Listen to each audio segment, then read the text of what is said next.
Hello and welcome back. Welcome back to part two of our series on the Cloisters on Paradise Island in the Bahamas. I'm Bill Hubry, your host, and in this second part we're going to be talking about how this Cloisters, this structure that we have here now, got here. And that will go all the way from the 1920s until it was finally rebuilt here on this site in 1962. To understand the history of the cloisters in the 20th century, we need to look at the influence that four great art collectors had on our structure and on collecting cloisters in general. First here we see is William Randolph Hearst. Hearst was born in 1863, just a couple of months before the Battle of Gettysburg. Lived until 1951. It wasn't actually until 1919 that Hearst inherited most of his fortune from his mother, who died in that year. And after 1919, he really began his career, as it were, in collecting art.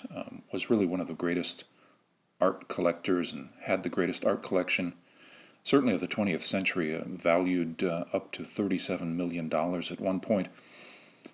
Hearst and his architect, Julia Morgan, are famous, I think, mostly here in the States for building San Simeon, or otherwise known as Hearst Castle, what the Hearst family knew as the Ranch. That building really took place from 1919 all the way until 1947. And ended with a structure that included 56 bedrooms and was really famous in its own day in the 20s and 30s, especially with many, many guests from Hollywood. But where did he get his ideas? Where did his art come from? Here we see a picture of Arthur Bine, who was his agent in Spain. Specifically, Arthur Bine lived from 1883 to 1935, and he made numerous purchases in Spain for Hearst, but important for us was one purchase, the monastery, the entire monastery of Sacramenia, the church and monastery of St. Bernard of Clairvaux, a Cistercian monastery that was founded in 1141 and then built and completed in the decades and even centuries after that.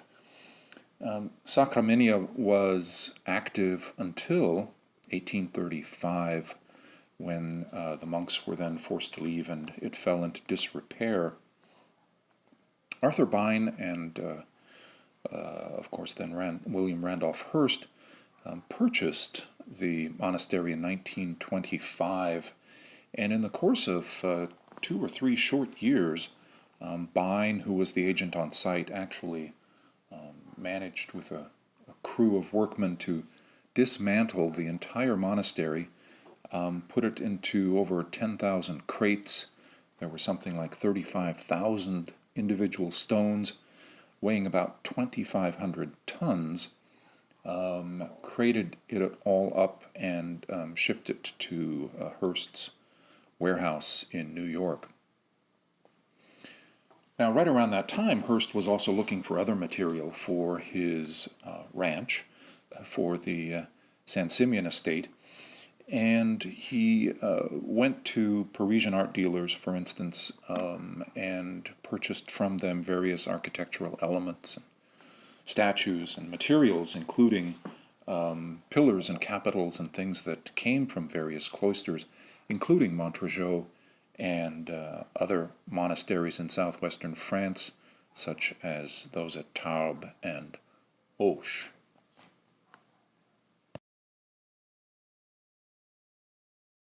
So the different elements of what we have here as a reconstructed cloister were originally purchased in France by a man named William Randolph Hearst. He was a great art collector of the 20th century. You may have heard of him. And in 1924, he bought a number of cloisters and different buildings and sculptures from Parisian art dealers. Now he shipped those to the States and put them in his warehouse in the Bronx. They stayed there in the Bronx until 1951, until his death, and were then sold by his estate to two gentlemen named Edgman and Moss. Hearst actually never had a chance to use the materials that came from the Sacramento Monastery, but shortly after his death in 1951, his estate sold much of what was in his warehouses in New York, and sold them to two gentlemen, two developers, in late 1951, who purchased these thousands and thousands of crates with the ambition of building a tourist attraction in Florida. The entire purchase, all of the crates, were then moved to Port Everglades in 1952, and Edgman and Moss hired a gentleman named Alan Carswell to reconstruct this monastery that was to then become a tourist attraction in Florida. Well, what was thought at first to be a relatively straightforward task took actually 19 months and well over $1 million. And this is in the 1950s. That would be about $20 million today. In January 1954, Time magazine called it the biggest jigsaw puzzle in history. Now, Alan Carswell, it's interesting to note, also took part in the building of the Cloisters Museum in New York City, and so therefore was well acquainted with reconstructing these kinds of medieval cloisters in the New World. The attraction, as it were, opened in 1954, but unfortunately Edgman and Moss were never really able to make a true attraction of it. And by 1964, in bankruptcy, it was sold and then purchased by the Episcopal Diocese in that part of Miami, Florida, and ever since 1964, in fact, has been an Episcopal church, and is currently certainly used mostly for weddings, as a venue for weddings and other celebrations, but is also an active church. The second collector we'll talk about is a man by the name of George Gray Barnard, who was born, interestingly enough, in the same year that William Randolph Hearst was, in 1863, and lived until 1938. Barnard was a sculptor himself, and early in the 20th century was very interested in medieval art, studied it, and wanted his students to study it. And during this time, early 20th century, 1906, 1907, was active in France, purchasing various cloisters and sculpture that went along with them, and collected these materials, brought them to his estate in New York, Washington Heights, and really reconstructed for himself a private sort of museum that he used in his study and teaching of sculpture and art. In 1913, actually, he made his final purchase of the Cuxa Benedictine Abbey, a 12th century cloister that he managed to bring out of France just before the beginning of World War I. Now, this particular collection of cloisters and sculpture and artwork that Barnard had amassed at that time opened as his own museum, the Cloisters Medieval Museum, in 1914 in Washington Heights. It attracted the attention, and George Barnard at some point needed to sell off most of his collection, of a third great collector we need to talk about, John D. Rockefeller, Jr. Now, Rockefeller, Jr. Purchased the entire collection from Barnard of his cloisters and artwork for $600,000 in 1925. with the intent of giving it over to the Metropolitan Museum of Art in New York. And it opened as a branch of the Metropolitan Museum of Art in 1926. Now, very close to Barnard's original location, Rockefeller had been purchasing some land with the intent of building a brand new museum to house this medieval art collection, really one of the greatest in the United States. And that construction, and as we had mentioned, Alan Carswell was involved with that, was completed in 1938, whereupon the new Cloisters, the building that of course stands there now with great medieval art collection, was completed, and that new building was opened as the Cloisters Museum. And so we come to our last great 20th century art collector, a man named Huntington Hartford. Huntington Hartford, born in 1911, lived until 2008. He was 97 when he died. He was the heir to the A&P fortune. And so growing up, he graduated Harvard in 1934. Growing up, he had a great deal of money. And he had projects throughout his life that he started and used his wealth to complete. One of those that he had was in 1959 the purchase of the great majority of what we now know as Paradise Island, what was then called Hog Island. For obvious reasons, I think, Huntington Hartford renamed the island, Paradise Island, and opened what then became known as the Ocean Club in early 1962.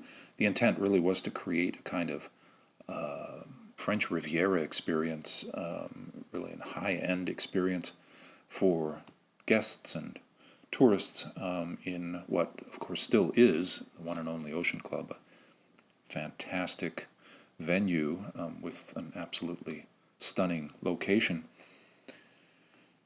So with this intent, Huntington Hartford built his Ocean Club, opened in 1962, and as an attraction for his guests was interested in buying something that would be unusual, certainly. And I think, as we've heard now, with this great interest in collecting medieval art, had an opportunity in the early 1960s to purchase the pieces that then became our Cloisters on Paradise Island.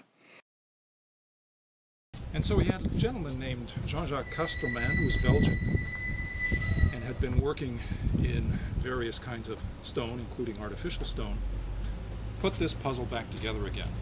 None of the stones were marked, none of them had numbers, those had all gone away. And what he did was essentially lay it out on the ground and reconstruct this cloister. Now, it's not a real cloister in that it's a double arcade. We know that in the Middle Ages, cloisters were single arcaded structures because on the other side you essentially had a building and, of course, a roof on the top. But Monsieur Castelman did the best that he could. He did actually a very nice job filling in pieces where he had to. And in early 1963, the Cloisters was open as an attraction to guests of the Ocean Club. Throughout 1962, Castelman was busy putting the pieces, again, this jigsaw puzzle that we talked about in Florida, back together again. Now, where did they come from? Well, again, these were pieces most likely left over from the reconstruction of the St. Bernard Church, the cloister and monastery of Sacramania.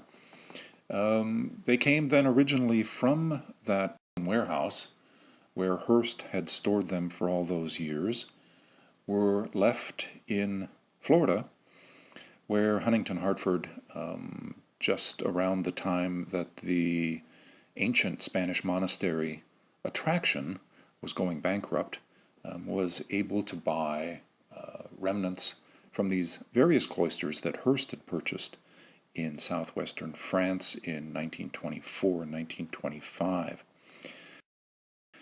So early in 1963, the cloisters opened as an attraction. Custerman had put it all back together again.